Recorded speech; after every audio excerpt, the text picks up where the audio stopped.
Imagine you are all geared up and ready for a ride, but when you hit the starter button, nothing happens. Your bike just sits there silently, leaving you wondering what could possibly be wrong. It is a common and frustrating scenario that every rider faces at some point. Yes, absolutely. A faulty or improperly engaged side stand switch is a surprisingly common reason why your motorcycle might refuse to start, or even stall if you put the bike into gear with the stand down. It is one of the first things you should check when troubleshooting a no-start condition.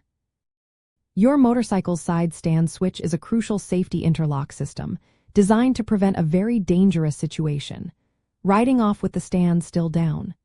This small but mighty component acts as a sensor.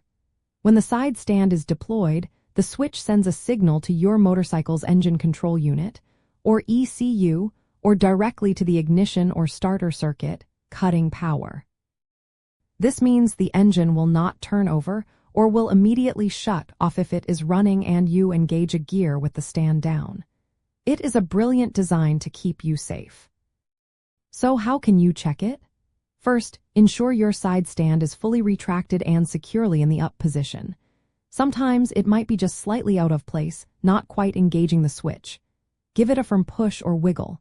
Next, visually inspect the switch itself, usually located near the pivot point of the stand.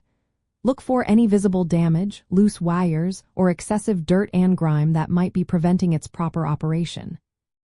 You can also try cycling the stand up and down a few times to see if it frees up any sticking parts.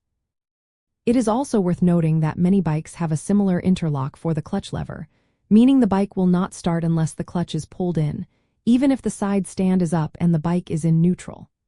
These simple electrical safety devices are often forgotten but are critical components. If your side stand switch is damaged, it might be stuck in the down position internally, requiring replacement. Replacing one is typically straightforward, often just a matter of unplugging the old one and plugging in a new unit. Next time your motorcycle gives you trouble starting, remember to check those often overlooked safety interlock switches, especially the side stand. Taking a moment to understand and troubleshoot, these small but vital components can save you a lot of time and frustration, getting you back on the road safely and swiftly. These checks are simple, effective, and prioritize your well-being on every ride.